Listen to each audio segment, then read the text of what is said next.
Catch, catch. Ooh.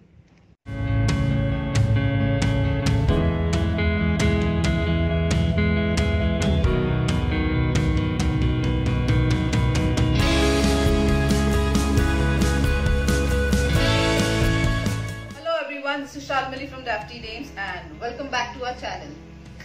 So, today we are going to do something that we used to do as kids. We're going to refresh our childhood memories. What? We are going to do best out of waste.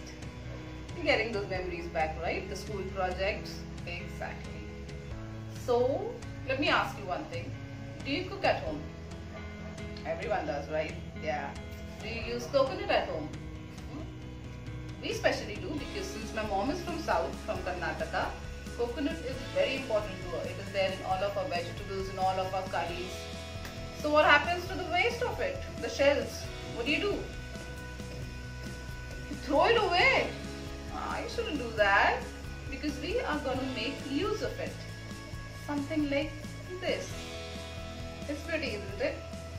And no, I didn't make this. This was given to me by my best friend. He got it for me on one of his travels and I've been so obsessed with it that I just want to give it a try because this is nothing but a coconut shell. So we are going to try to do something like this. So let's go. We'll need coconut shell, sandpaper, some oil and paints and paintbrush. To start, we'll just take the coconut shell and we need to get rid of all the fibers. So we take the sandpaper and we start rubbing it in. See, we do that continuously till we get a nice smooth finish. Now I'm using a really thin sandpaper, but if you can find a thicker one, that would be much better, but I couldn't find one in my general store, so I had to use this. And it's quite a messy process, but trust me, you'll love the end result. My facial expressions are so contradicting the message on my t-shirt. I think I need to smile more, or at least frown a little less. Make sure you sand the inside of the shell as well, so that the inner layer is also nice and smooth. Moving on to the next step. Now it is nice and done, all the fibers have been removed. Now we'll have to take some oil and just pour a generous amount on the shell. And now we just need to rub it all over the shell. You take a cotton pad or a tissue paper, or you can just do it with your hand, whatever is comfortable for you. Make sure that each and every part of the shell is coated with a generous amount of oil. And once that is done, you have to repeat the process at least twice more so that you get a nice smooth finish. We just need to dry it out for a while and repeat the process.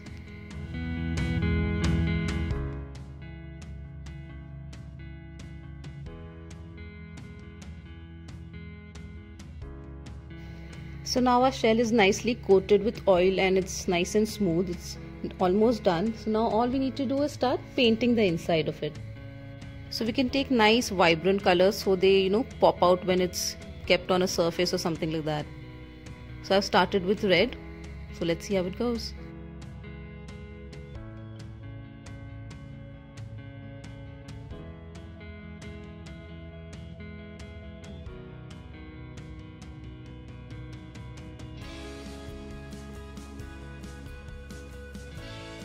And it's done. It's all painted and it's dried and it looks so pretty.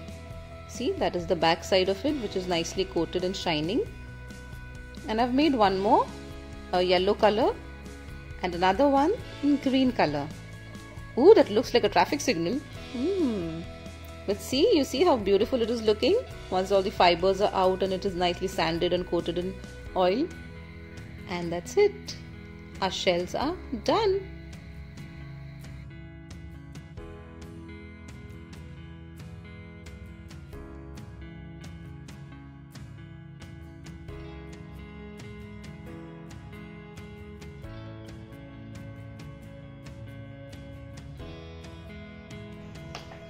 And so I hope you've enjoyed this video.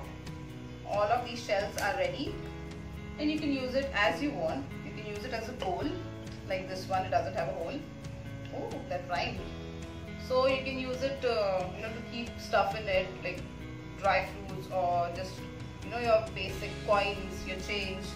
Or if you want to do a hanging, like you want to do a light or something, then you can just make a hole in it and just, I haven't done that as yet, but you can string it up like this. It can be a wall hanging, or it can be your wind chimes, authentic wind chimes. They're not authentic, but our kind of authentic wind chimes. So that's it. I hope you've liked this video and hope you'll try to make this at home instead of just throwing away the shells. So if you have liked it and if you wish to do it, do subscribe to our channel, like it, comment and show us your love. Bye bye. Thank you for watching.